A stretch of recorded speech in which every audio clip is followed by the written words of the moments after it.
और अब बात कर लेते हैं मकर संक्रांति की। आज पूरे देश में मकर संक्रांति की धूम देखने को मिल रही है। तो सबसे पहले आप सभी को मकर संक्रांति की ढेरों शुभकामनाएं। आज के इस महापर्व पर भगवान भास्कर यानी सूर्य देव की पूजा आराधना विशेष रूप से की जाती है। दान पुण्य किया जाता है। आज से ही दिन बड़ा और रात छोटी होने लगती है। ऐसे में ये जानना बेहद जरूरी हो जाता है कि मकर संक्रांति का क्या धार्मिक और आध्यात्मिक, पौराणिक और वैज्ञानिक महत्व है।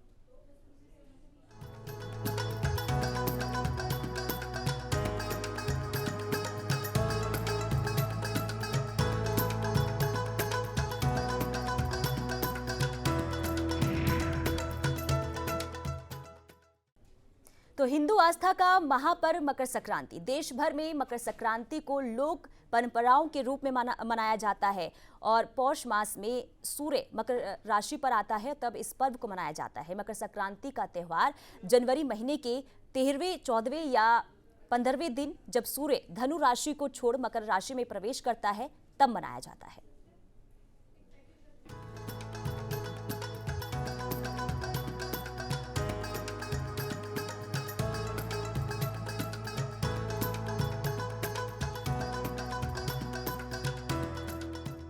आस्था का महापर्व मकर संक्रांति। आज के विशेष दिन पर करोड़ों की संख्या में आस्थावान श्रद्धालु पुण्य सलीला मां गंगा में आस्था की पवित्र डुबकी लगाते हैं। मकर संक्रांति के अवसर पर गंगा स्नान और गंगा तट पर दान को शुभ फलदायी माना जाता है। इस पर्व पर तीर्थराज प्रयाग और गंगा सागर में स्नान को महास्नान की संज्ञा दी गई है। सामान्यतः सूर्य सभी राशियों को प्रभावित करते हैं, लेकिन कर्क और मकर राशियों में सूर्य का प्रवेश धार्मिक दृष्टि से अत्यंत फलदायक है। आपको बता दें कि ये प्रवेश और संक्रमण क्रिया 6-6 माह के अंतराल पर होती है। हमारा देश भारत उत्तरी गोलार्ध में स्थित है। मकर संक्रांति से पहले सूर्य दक्षिण गोलार्ध में होता है, यानी भारत से दूर होता है।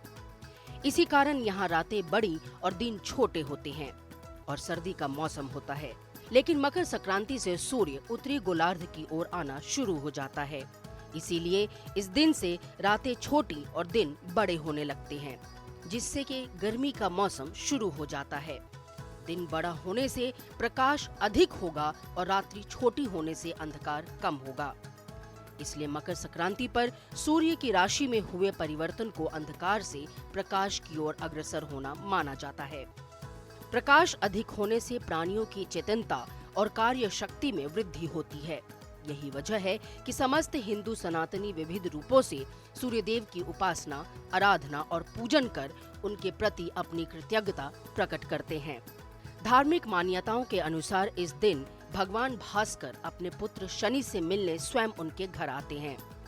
शनिदेव मकर राशि के स्वामी हैं, इसलिए इस दिन को मकर संक्रांति के नाम से जाना जाता है।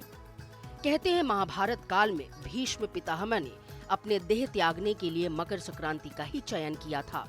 मकर संक्रांति के दिन ही गंगा जी भागीरथ के पीछे पीछे चलकर कपिल मुनि के आश्रम से होकर सागर में जा मिली थीं।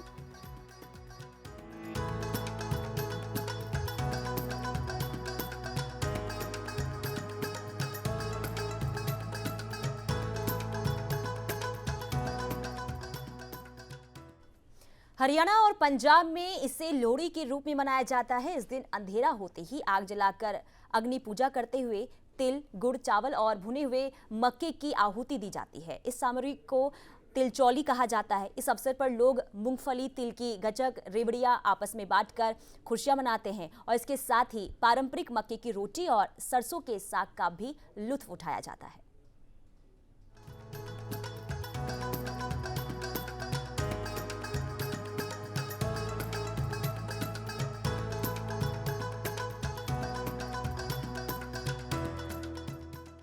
हरियाणा और पंजाब में इसे लोहड़ी के रूप में मनाया जाता है।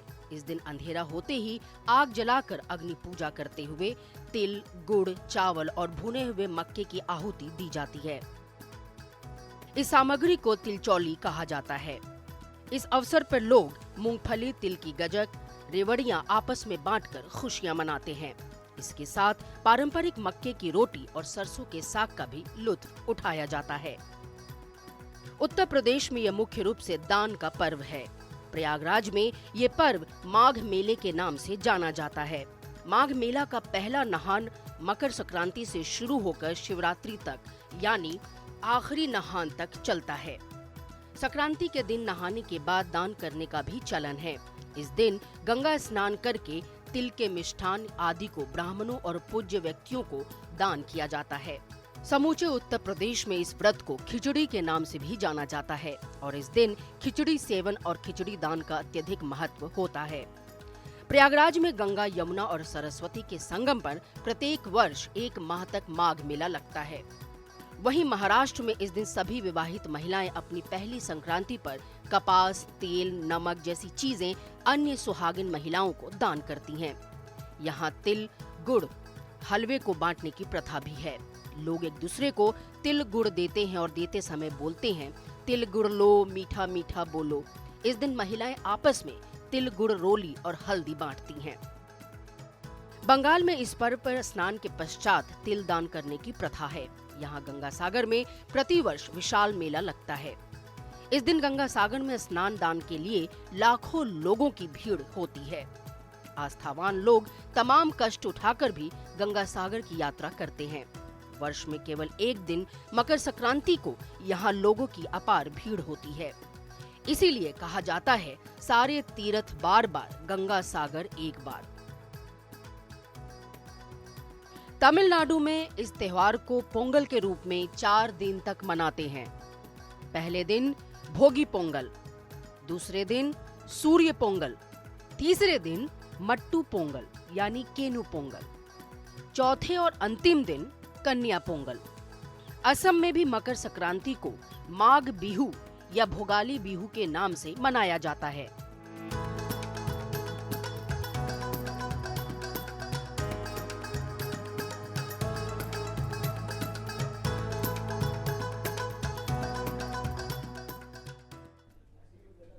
तो कहा यह जाता है कि मकर संक्रांति के दिन गंगा स्नान करने पर सभी कष्टों का निवारण हो जाता है, इसलिए इस दिन दान, तप, जप का विशेष महत्व भी है। ऐसी मान्यता है कि इस दिन जो दान दिया जाता है उससे विशेष फल की प्राप्ति होती है।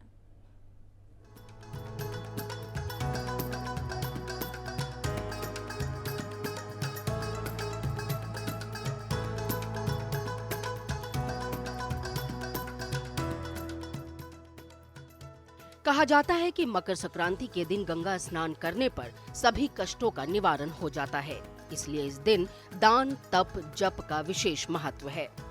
ऐसी मान्यता है कि इस दिन को दिया गया दान विशेष फल देने वाला होता है। शास्त्रों के अनुसार दक्षिणायन को देवताओं की रात्रि अर्थात नकारात्मक का प्रतीक और उत्तरायण को देवताओं का दिन अर्थात सकारात्मकता का प्रतीक माना जाता है। इसलिए इस दिन जप, तप, दान, स्नान, श्राद्ध, तर्पण जैसे धार्मिक क्रियाकलापों का विशेष महत्व है।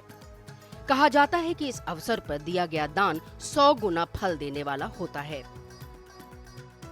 यथा माघे मासी महादेव, यो दाद घृत कंबलम, सबुकत्वा सकलान भोगान, अंते मोक्षम च विदंती। इस दिन शुद्ध घी और कंबल का दान मोक्ष की प्राप्ति करवाता है। हमारे देश के हर हिस्से में मकर संक्रांति के इस पवित्र त्योहार को किसी न किसी रूप में मनाया जाता है।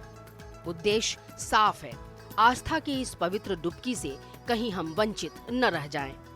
यह हमारी भारतीय संस्कृति ही है जहां इतनी विविधताएं मिल जाती हैं। मान्यता ये भी है कि इस दिन यशोदा जी ने कृष्ण को प्राप्त करने के लिए व्रत किया था, जिसके परिणाम स्वरूप भगवान श्री कृष्ण ने यशोदा मैया को आंगन में अटखेलियां की। शास्त्रों के अनुसार सूर्य के दक्षिणायन में होने पर मांगलिक कार्यों का होना शुभ नहीं माना जाता है। भगवान श्री कृष्ण ने भी कहा है, जो व्यक्ति उत्तरायण में शरीर का त्याग करता है वो मेरे लोक में निवास करता है, क्योंकि ये देवताओं का दिन होता है। दक्षिणायन में शरीर त्याग करने वाले को पुनः देह धारण करना पड़ता है, क्योंकि इस समय देवताओं की रात्रि होती है। इस वजह से भी मकर संक्रांति का महत्व बढ़ जाता है। सूर्य, फसल और पूर्वजों को समर्पित यह त्योहार हिंदू धर्म की संस्कृति को और भी समृद्ध बना देता है।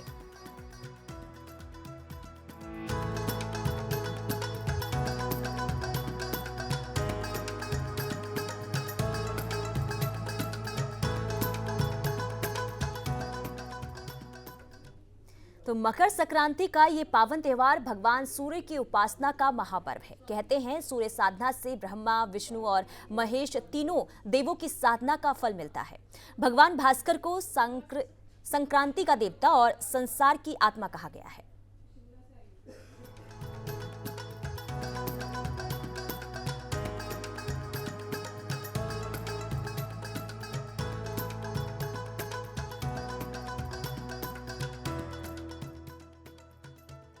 मकर संक्रांति का ये पावन त्योहार भगवान सूर्य की उपासना का महापर्व है। कहते हैं सूर्य साधना से ब्रह्मा, विष्णु और महेश तीनों देवों की साधना का फल मिलता है। भगवान भास्कर को संक्रांति का देवता और संसार की आत्मा कहा गया है।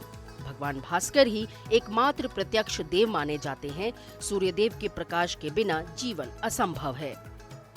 सूर्य समस्त ग्रहों के राजा हैं और इनकी उपासना से सभी ग्रहों का बुरा प्रभाव हमारे जीवन से कम होने लगता है। इनकी उपासना से हमारे तेज, बल, आयु और आंखों की ज्योति में वृद्धि होती है। पुराणों में भी कहा गया है कि सूर्य समस्त रोगों से मुक्ति दिलाते हैं। मकर संक्रांति वो दिन है जब भगवान भास्कर पृथ्वी के सबसे निकट होकर अपनी किरणों के माध्यम से समस्त रश्मियों का पूर्ण प्रभाव पृथ्वी के सभी प्राणियों पर बिखेरते हैं। इसलिए आज के दिन आस्थावान लोग इस प्रयास में रहते हैं कि सूर्य भगवान की इस कृपा को वो जरूर ग्रहण करें। हमारे वेद, पुराण, शास्त्रों में सूर्य भगवान की पूजा अर्चना और आराधना के अनेक विधान बताए गए हैं। सूर्य उपासना के उपाय। मकर संक्रांति के दिन सूर्योदय से पूर्व उठकर स्नान करें। लाल वस्त्र पहनकर और लाल आसन बिछाकर सूर्य देव की साधना करें। भगवान सूर्य के बीच मंत्र ओम घृणी सूर्याय नमः का जाप करें। कलश में पवित्र जल भरकर उसमें चंदन, अक्षत और लाल फूल डालकर दोनों हाथों को ऊंचा करके पूर्व दिशा की ओर खड़े होकर उगते हुए सूर्य भगवान को अर्घ्य दें। भगवान सूर्य को लाल वस्त्र, गेहूं, गुड़, मसूर दाल, तांबा, स्वर्ण, सुपारी, लाल फल, लाल फूल, नारियल, दक्षिणा का दान करें।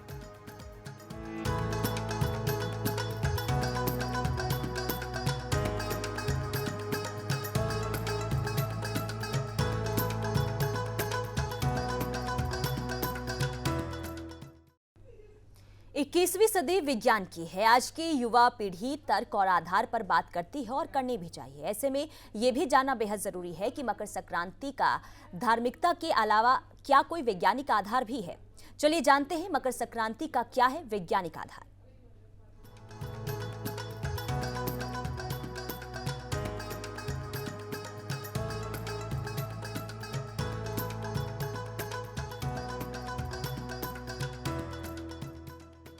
मकर संक्रांति का सिर्फ धार्मिक ही नहीं वैज्ञानिक महत्व भी है। दरअसल मकर संक्रांति के समय नदियों में वाष्पन क्रिया होती है, जिससे तमाम तरह के रोग दूर हो सकते हैं। इसीलिए इस दिन नदियों में स्नान करने का विशेष महत्व बताया गया है। हम सब जानते हैं कि मकर संक्रांति में उत्तर भारत में ठंड का समय रहता है। ऐसे में तिल गुड़ का सेवन करने के बारे में विज्ञान भी कहता है कि इससे शरीर को ऊर्जा मिलती है, जो सर्दियों में शरीर के सुरक्षा के लिहाज से बेहद जरूरी है। विज्ञान ये भी कहता है कि इस दिन खिचड़ी का सेवन करना चाहिए। खिचड़ी पाचन को दुरुस्त रखती है। इसमें अदरक और मटर मिलाकर बनाने पर यह शरीर को रोग प्रतिरोधक बैक्टीरिया से लड़ने में मदद करती है। पुराण और विज्ञान दोनों में सूर्य के उत्तरायण स्थिति का विशेष महत्व है।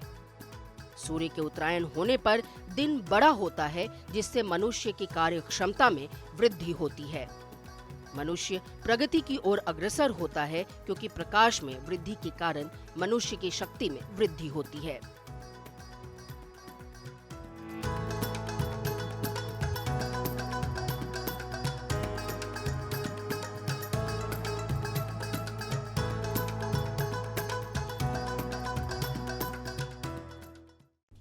तो आप भी मकर संक्रांति को अपने परिवार के साथ धूमधाम के साथ मनाइए और एक दूसरे का मुंह मीठा करवाइए।